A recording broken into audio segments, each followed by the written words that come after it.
Continuing in the revenue cycle, we are at the point where we like to be at in the revenue cycle because we are collecting the cash. And we had earlier a sales transaction that was a cash sale. So we have had some exposure to the process of receiving cash, and it is a layered process with internal controls because of the liquidity of cash, the ability of cash to be stolen, and the value of cash in the hands of a thief. It can be converted to anything that individual might want, whereas say if it was inventory that was being stolen, it would be in inventory. The individual who stole it would have to find a way to convert it into cash. So cash becomes something that is highly regarded to an individual who is a fraudster, who wants to embezzle, who wants to steal from a company. So we find ourselves adding layers. We're still in chapter 3 of football, and in chapter 3, which I've renamed the revenue cycle, we start in on page 38, and it talks about the actions that are taken, and then it also talks about the documents that are involved. With this, I think it's very critical that you understand there's a deposit slip that is completed, that is sent to the bank with the checks that are being deposited. But then there is something that is called a validated deposit slip. And it's often said it's a validated deposit receipt. This is coming from the bank, so it is something that is separate than the bank deposit slip that the employee completes when they're making the deposit. That validated deposit slip or deposit receipt has extraordinary value because it's coming from the bank and it's saying to us what account at the bank received the funds. You'd think this would be fairly straightforward, but I've actually had money in my account and not known where the money came from, and tried to figure it all out, gone to the bank and discovered that someone's senior citizen's deposit was put in my account in error. So if that senior citizen had looked at that validated deposit slip that the bank gave them after they made the deposit, they would have seen that the bank account number was not their bank account number, but my bank account number. So when you're dealing with the bank, that validated deposit slip is critical. If the bank makes an error, getting it corrected, you need it. When else do you need it? You need it as a part of proper independent checks and verifications. And when we go through that process, in fact, in the SUA, one of the steps we'll be doing is looking at that particular thing, and we'll be using it to trace back and say, well, when was the deposit slip filled in by the employee, and then when did it go to the bank? So that's something of importance, and it also comes up again when you do the bank reconciliation.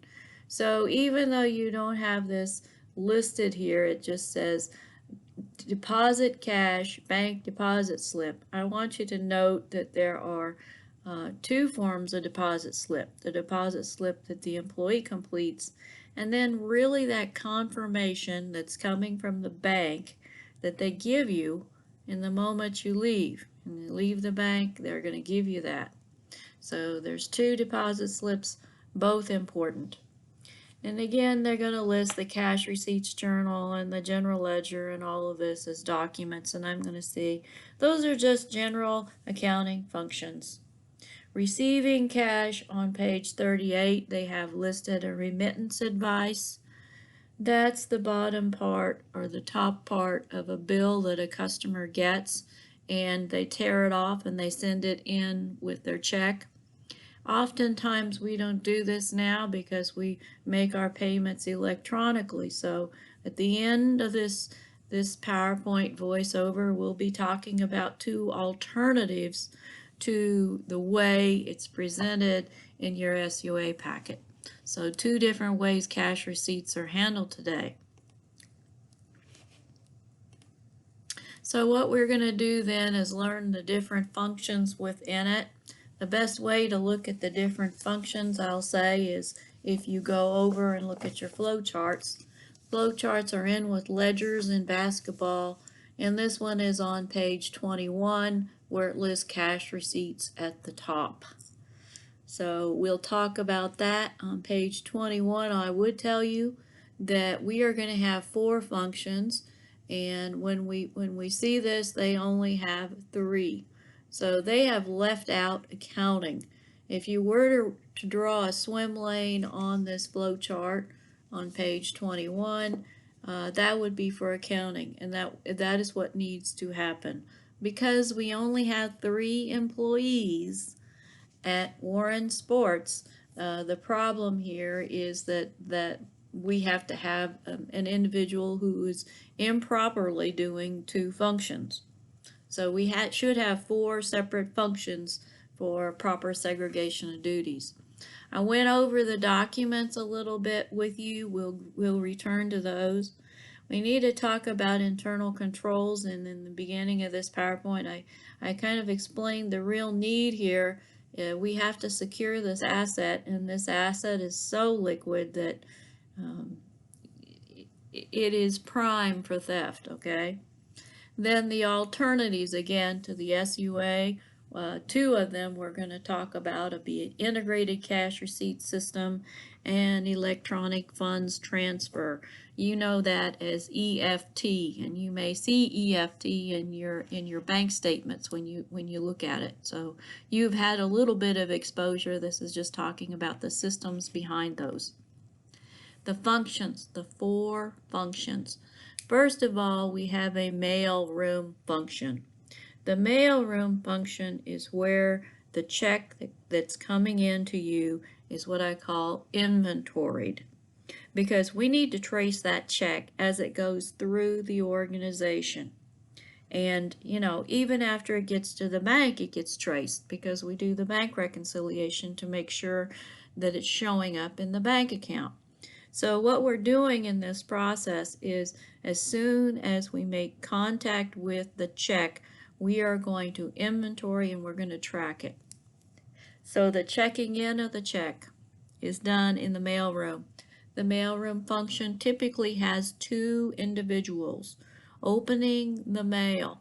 And the thought process here is if you have 1 individual, yes, that 1 individual could be a fraudulent employee. But if you have 2, it's unlikely. Now, can collusion occur? Yes, collusion can occur. But the thing about thieves is that if one feels that they are slighted, they will retaliate. So the collusion can fall apart. It's better to have 2 individuals there in the mailroom performing the functions than to have 1. You still need oversight of this. So we'll talk about the documents here. When you receive the check in, you have the check, which is coming from outside the company. You have the remittance advice or something that tells you what the check is for. As we work through transactions in the SUA, you're going to notice a bank borrowing. With that, they have a check that has 2 forms to it, and the bottom half or the top half of the check is going to be something that doesn't even get deposited. It's just going to say what the check is for. We basically need something that tells us what the check is for. Sometimes it's printed on the check. Now the receiving in here, it gets listed on a pre-list. This is where we start building the inventory of checks coming in. The treasurer has a custody function. That is basically taking the cash in. If you were to go over to pay your tuition, that individual you would go to, that office you would go to, would be performing the treasurer function. If you go to a bank and you make a deposit at the bank, that the individuals who are the tellers, they are doing a treasurer function. They handle cash. The people who handle cash should never be making journal entries because it's custody. They should never be doing record keeping, nor should they do anything which is an authorization process associated with cash. So we're into the ARC again here, and the treasurer is the handling. Cash needs to be handled quickly. You get it in, you take it to the bank. You get it in, you take it to the bank. When we do work through the SUA packet, we're going to be sending things to the bank every day. So at the end of the day, they send things to the bank. Some businesses will go to the bank multiple times during the day. That is because we just want to keep cash secure. Others will have a process whereby the clerks, the checkout clerks, say in retail, will be taking what they have in their drawer, and they will be, that drawer an expression for where they, the till or where they put the cash with the transactions. They will be taking it to a locked box or a very secure place, and they will be putting it there, and then someone else will be taking it to the bank, counting it, taking it to the bank. The accounting function is going to be the bit where it gets posted to the journal, which is the cash receipts journal, a particular journal just for receiving in cash, and also then going to the ledger accounts. The only time you're involving subsidiary ledgers is when you're working with accounts receivable and you are doing something with the accounts receivable for that particular individual who is paying on their account. The last thing you need is oversight. I say including bank reconciliations because bank reconciliations is the main thing that comes to mind here. In addition to bank reconciliations, you need some oversight in all of those three functions along the way. So receiving cash. If you go back and you look on page 21 on the flow chart, you'll notice that it says receipt of cash Jim Adams. Right by it mailroom, because that's what Jim Adams is doing, the mailroom function. And right there you see a violation because you just have the one individual at the mailroom. I say employ only dependable, loyal employees. And this is the checking in part. And when you have a cash receipts listing, which you have, and it is the manila, kind of the cream covered document which we used previously, that is where you list in all the checks that are coming in. You can see how this would be quite long for the typical business that receives in many checks. The treasurer function is going to be done by Ray Kramer on the flow chart. It's the next column over, and Ray Kramer is going to be handling the cash. It's true that the mailroom handles the cash, but as soon as the mailroom lists the cash on that pre-list, they're gonna get rid of that cash. They're gonna send the cash over to Ray Kramer. So the way that the weakest link you're going to see as we work through the process is going to be in the mailroom, because if the mailroom doesn't check it in, then it doesn't get started in the system where we're accounting for it. At this point we have the pre-list, and if something happens to it and the treasurer doesn't get it, then you can say something happened between the treasurer and the mailroom and you need to investigate. In this pre-list of where the cash is listed, the purpose of that cash needs to be listed on the pre-list. So generally, as I said before, you're either going to have a remittance advice, you're going to have it on a separate portion of the check, or it's going to be written on the check what it is. What you really should do in practice is make a photocopy of the check, because what's going to happen here is Ray Kramer is going to take that check to the bank. I don't know what your bank statements look like now. I ask students every semester, and some students say yes, in their bank statement they see a little image of the check that they deposited. Other students tell me they don't get anything. They just see that a deposit was made. So if there's ever a question about the check and we don't make a copy of the check, we're going to have to go to the bank and request from the banking system that they provide us a copy of the check. It's a very difficult process. It takes time, it costs money. So why do that? Make a photocopy of the check. The treasurer should do that. He or she, in this case it's Ray Kramer, should also have a copy of the bank deposit slip that they're filling out with the check. So they take the check and they take the deposit slip that they've completed to the bank. They keep a copy of those two things for their files. And when they leave the bank, I get what I discussed earlier, the validated deposit slip from the bank. Now, the validated deposit slip, the thing that the bank completed that shows where it went and everything, we need to make sure that the oversight, which in our flowchart is Nancy Ford, can get to it.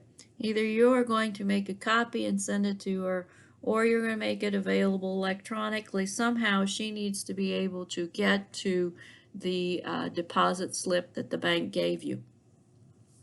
So that basically is talking about how all the documents tie back in.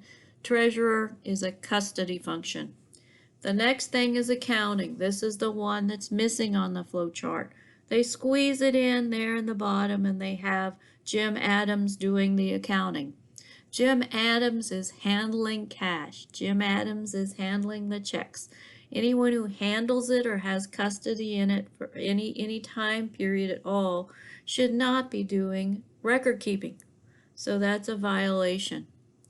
The accounting function will file the cash receipts pre-list, determine the accounts that needed to be debited, the accounts that need to be credited. If they can't figure out what the check is for, so they can't do the journal entry, or they can't read something, don't know the proper subsidiary account that it needs to go into, anything like that, they're going to get back with the mailroom and try to figure out what the issue is. The pre-list should be enough detail that it gives the accounting function or record keeping function, the individual in that, enough information that they can do the journal entry. And if it's somehow missing, then the accounting, they're going to have to communicate back with the preparer of the pre-list at the mailroom level to get it cleared up. The last thing that happens does not usually happen all the time, but usually monthly, you do a bank reconciliation. Now with the access that we have to our bank account, and we can go in and we can look at our bank accounts and we can see the transactions that are going in and going out, actually look at the debits and credits in our bank accounts at the bank, online. We can do this work throughout the month, and we still have to do at least a monthly bank reconciliation, but we can look and we can see if the deposits that were listed on the pre-list go to the bank. And doing this, which it says match up cash pre-list to deposit slips, we can get a handle for if we have a fraud problem happening at the treasurer level, or someone in between the mailroom and the treasurer, or if we just have a basic internal control problem where people aren't following procedures and getting the cash to the bank in a timely manner.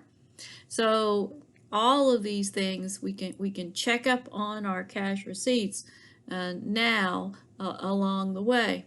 We also need to have oversight at the treasurer and the mailroom, and the biggest violation, as I said before, was having just one person at the mailroom. The treasurer is seldom one person either. You have multiple people that are working. So having multiple people working and some oversight and some checking of, say, totaling of deposit slips even, is helpful. And so not just bank reconciliation, you have independent checks and verifications along the way in practically everything we do in accounting. Within the company, not specific to cash receipts, but just additional cash functions you need to have someone who manages cash. So if you worked in retail, which I did at a national retailer, in accounting, you notice what happens is sometimes of the year you have too much cash. When do you have too much cash? You have too much cash when you have your holiday sales. And other times of the year you have too little cash. When do you have too little cash? When you're trying to build up your inventory so it's available for sale for the holiday sales. And then at the same time, you have usually 30 days to pay those bills for the inventory that you've purchased, the 210 net 30. So you have a shortage of cash in the fall and you have a surplus of cash in November and December. So what has to happen is you need to manage your cash. You need to have cash available to pay your payroll. You need to have cash available to pay your rent and utilities. So it's not just the merchandise. So every business has to manage their cash. Too much cash, you need to invest it. Too little cash, then you need to use lines of credit at the bank, or you need to use short-term borrowings. You need to find a way to come up with the cash. So what is tied directly into this whole process when we talk about cash receipts is some sort of mechanism so that an individual can say, are we going to have cash? Are we not going to have cash? How are cash receipts? What's it look like with cash receipts? When should the cash be coming in? And then also on the disbursement side, asking cash disbursement, that means cutting the checks. That function needs to provide input as to when cash needs to go out from the company. So from our perspective here with cash receipts, there needs to be something that ties into the budgeting function that says cash is coming in, and then the other side, when the budgeting function is done, they're going to look at cash disbursements, they're going to put those together and they're going to say, we have too much cash, we're going to need to invest. If we have too little, then we need to find credit. Now, as we talk about this, I just want to say that some businesses now, the larger businesses, are even getting to the point where they are developing strong relationships with banks or creating their own bank. Because if they create their own bank, it's so much easier to manage their operations involving cash. They don't have to communicate with a bank. If they need cash, they in effect borrow from their own, say, subsidiary. So this is happening today, a new approach. Let's talk a little bit about the documents then, and this was on page 38 and 39 again in chapter 3. You have the check from the customer. Along with that check, you have something that tells you what it's for. They're going to say it's a remittance advice in here. I'm going to say again, it could be a separate part of the check. It could be a separate document. It could be written on the check. But we need something that, besides just the check itself, that tells us what it's for. Then we need that pre-list, the cash receipts pre-list. This is on the top of page 39, and it just says this is a list prepared when cash is received, which list each cash receipt is used later to verify the cash was recorded and deposited the correct amounts and on a timely basis. It is also used for journal entries. The bank deposit slip. This is prepared in the treasury function. Add to this, please, a validated deposit slip, and we talked about that the bank sends. Pay attention, I think, to the last SUA activity for this module, because you will see how the validated deposit slip looks. And that is going to contrast to the bank deposit slip, which you will be preparing. The journals that are associated with this, again, I have them separated a space there because I want you to see I don't call this documents. I call this general ledger or financial reporting. But everything we're going to be doing is going to be in the cash receipts journal. Your journals are all together in the SUA, and it's the cash receipts journal. If it involves a subsidiary ledger, you need to go ahead and post to that. Occasionally you might have an accounts payable subsidiary ledger that's that's involved with cash receipts. In general, the subsidiary ledger we're going to be dealing with here is going to be accounts receivable. So any payment on an account has to be handled, has to be posted immediately. If you post it immediately and it's a payment going in, then what it does is it will free up funds so that that customer can buy more from you because they have credit limits. And that's one of the reasons we do it. Another reason we do it is just so that we can manage our dealings with the customers. The controls. We need segregation of duties. Who authorizes it? There is no journal entries done without a pre-list, and the pre-list is coming from outside the accounting department, is coming from the mailroom. We do not want the person who records it to be the one who handles it in any way, like the mailroom or the treasurer, or who has custody, like the treasurer. The custody function is the treasurer. They don't do the record keeping. All they're doing is taking things to the bank. Although technically the mailroom has custody, you want to keep that custody very brief. Okay, so in fact, all along the way, we keep it brief. We get things to the bank as quick as possible. Verification, that's the pre-list, that's the bank reconciliation, that's oversight all along the way. And one important thing you do is you send monthly statements to the customers. If you send monthly statements and they have made a payment and their payment is not showing up and they're still being billed for something they paid, what do you think will happen? They will be very angry. So here again, I'll discuss customer complaint hotlines are great because these customer complaint hotlines, customers can call in, I'm having a problem. You want to make the customers happy if at all possible, especially if it's a fault in your system somewhere, your AIS system. Get the faults fixed so that this customer comes back to you. This serves, though, as I was saying, as a verification.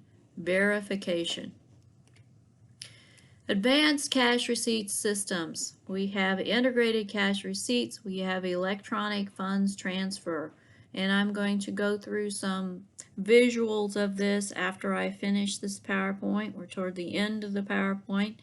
An integrated cash receipt system is going to be depositing those checks with an input terminal. There's no journal entries done by accountants. Everything is integrated. So it's using an IT system to do the journal entries. And you're going to say, well, isn't that violating some of our principles? No, because the accounting function is still being done. It's just going to be done through IT.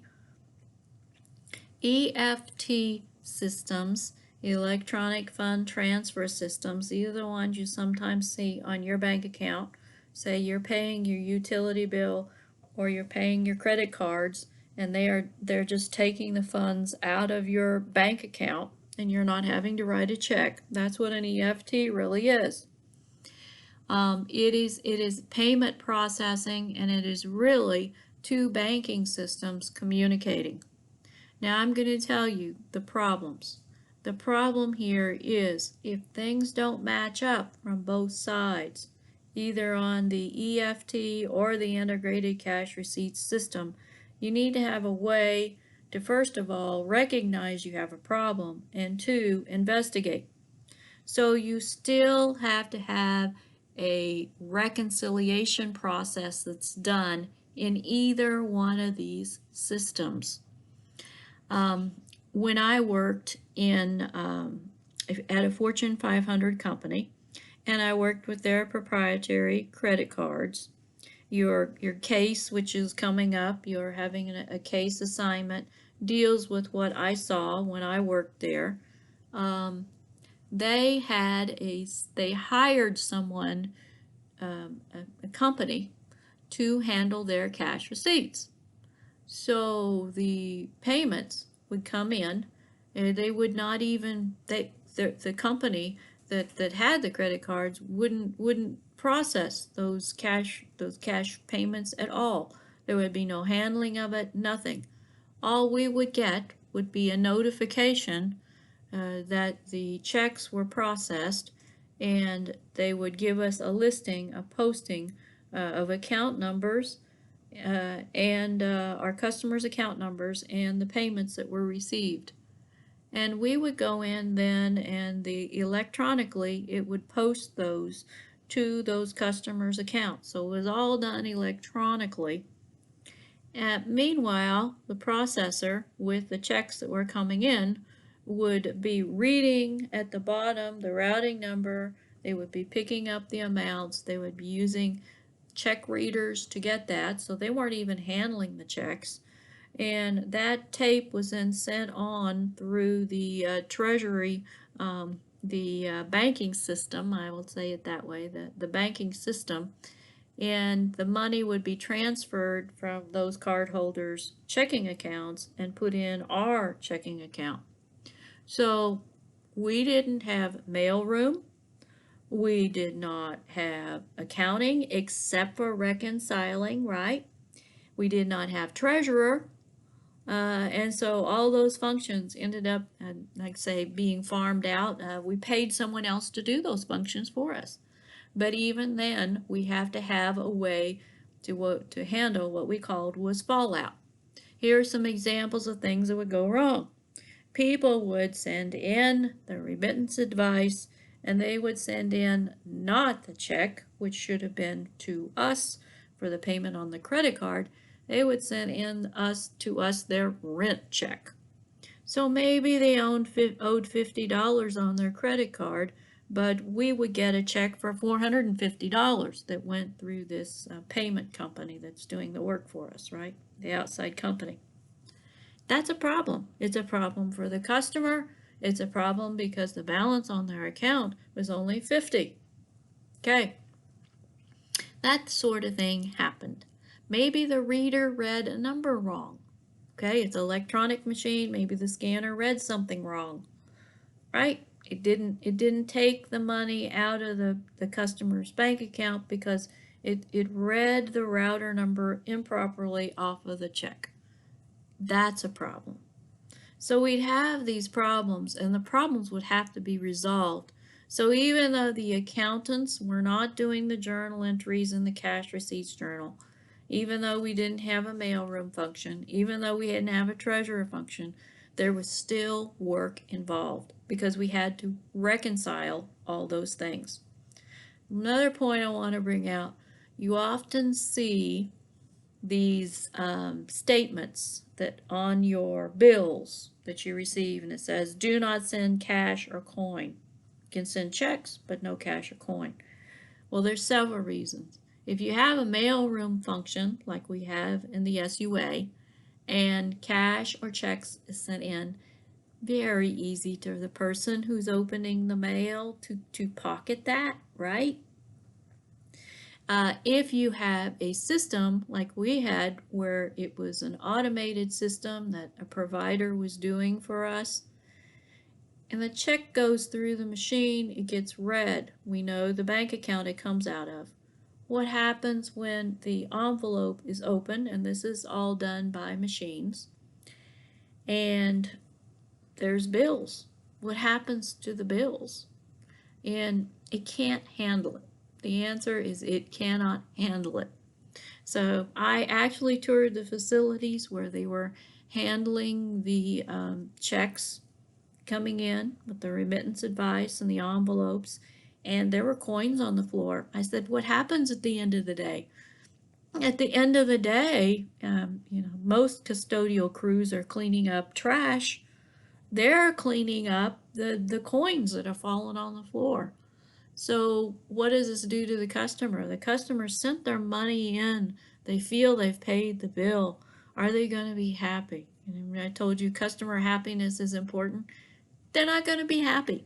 So a problem also with this system is you're relying upon the one who is paying following the rules and doing everything just right, because otherwise the system that's set up for things to be just right will not function.